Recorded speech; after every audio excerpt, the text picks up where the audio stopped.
All right, let's dive right into this explainer and unpack how a completely broke ex-soldier uses a mystical vision to pull off some of the greatest financial heists in human history. We are looking at a truly fascinating progression of wealth, strategy, and risk here. I mean, imagine being unemployed, stuck living in a semi-basement apartment, and then suddenly you gain the ability to literally see the future of the financial markets. Well, that's exactly the reality for Kang Jinho.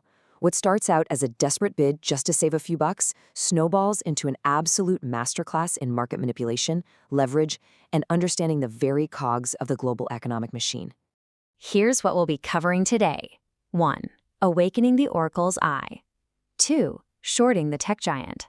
3. Building the OTK empire. 4. The trillion-dollar Brexit bet. And finally, number 5, targeting conglomerates. Let's get right to it.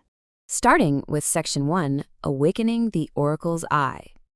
Now, Jinho's spirit eagle vision actually first warned him of a deadly mortar explosion back when he was in the military. But in civilian life, it returns to give him a completely different kind of warning. A warning about a staggering number, 13 billion won. You see, his friend Taiku had just managed to recover a lost Bitcoin password exactly as the currency peaked, landing him this massive fortune on the Mountain Hill exchange. But the eagle signals an immediate catastrophic collapse. By trusting his vision and predicting the exchange's downfall, Jinho forces Taiku to sell. He saves his 13 billion won fortune right before a devastating server wipeout completely erases everyone else's accounts. Talk about cutting it close. And this brilliantly illustrates a fundamental truth about the economic machine. As the saying goes, to make 100 million from 10 million, you need 1,000% return. But with 10 billion, you only need a 1% return. Once you have massive capital, the rules of the game just completely change. Securing that 113 billion won base means they no longer have to take wild, desperate gambles to make life-changing money. The math fundamentally shifts in their favor, and that sets the stage for absolutely everything that follows. Which brings us to Section 2, Shorting the Tech Giant. So, when his vision warns him that Samsung's highly anticipated L6 smartphone will spontaneously explode and be completely discontinued, Jinho needs a way to monetize this upcoming disaster. He consults an investment genius named Park Sang-yap, who introduces him to the concepts of short selling and put options. In really simple terms, these are just financial derivatives that let you bet against a company. Instead of buying a stock and hoping it goes up, you borrow it, sell it high right now, and then buy it back later when it crashes, pocketing the difference. It's a system that allows a smart investor to make astronomical profits off of a catastrophic failure. And Jinho, he basically treats this like a heist. Step 1, he identifies the exploding battery defect way before the public even has a clue.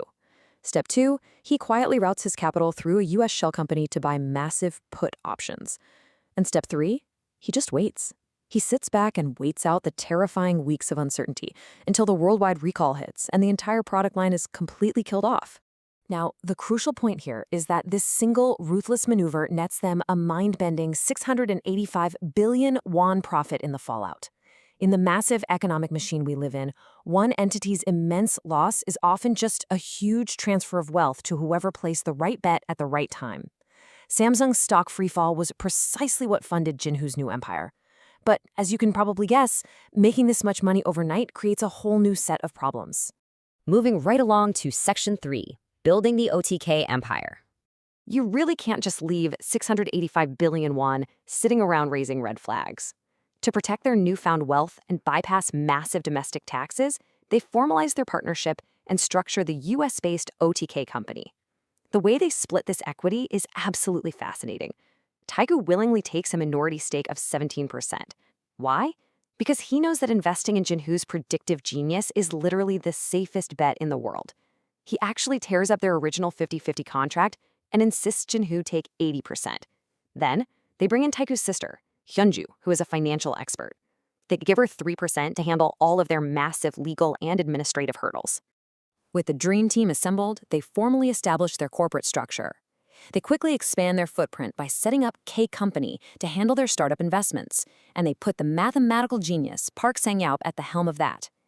So OTK remains the shadowy holding company, managing the bulk of the capital, while K Company acts as their aggressive, public-facing investment subsidiary.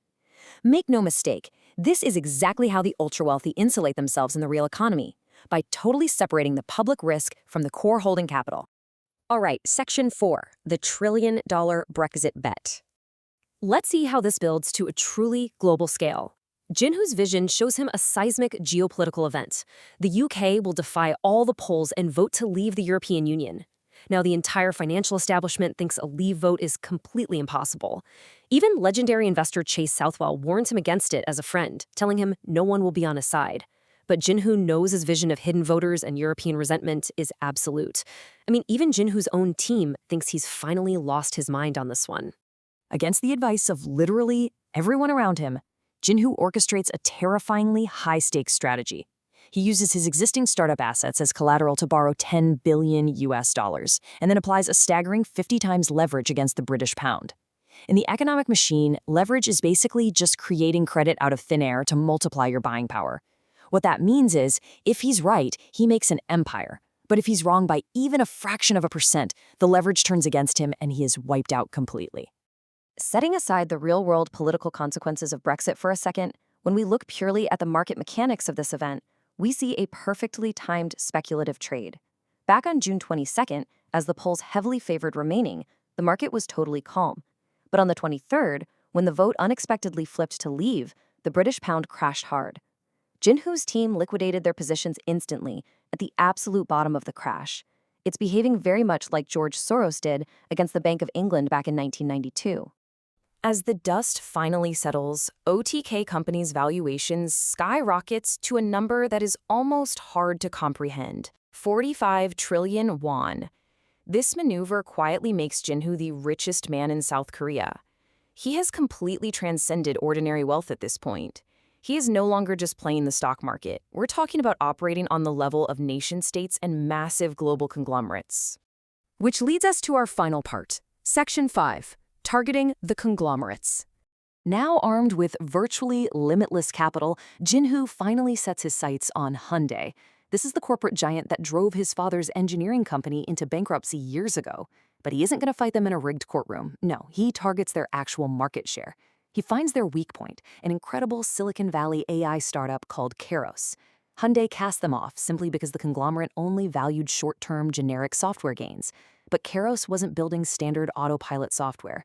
They were developing true, human-like artificial intelligence for autonomous vehicles, a real game changer.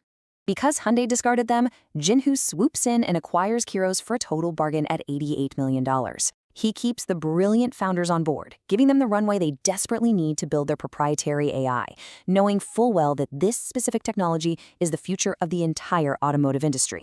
But, as we know, software needs hardware. So he devises the ultimate takeover play. He isn't just going to out-invest his enemies. He plans to use Keros' AI to dismantle Hyundai in the actual market. With 45 trillion won at his disposal, he can literally afford to buy an entire global automotive hardware manufacturer in cash, fuse it with the Keros AI, and create a physical car so superior that it crushes the conglomerate's monopoly entirely. And honestly, the market conditions couldn't be better for him. The sudden passing of Samsung CEO leaves the country's other major conglomerates structurally vulnerable to attack. In the broader economic cycle, when the old guard fractures like this, it leaves a massive vacuum for a modern AI-driven empire to strike. Which leaves us with one final thought. When you possess the ultimate cheat code for wealth, is the biggest threat the market crashing? Or is it the powerful empires you've decided to topple? Kang Jinhu has the oracle's eye.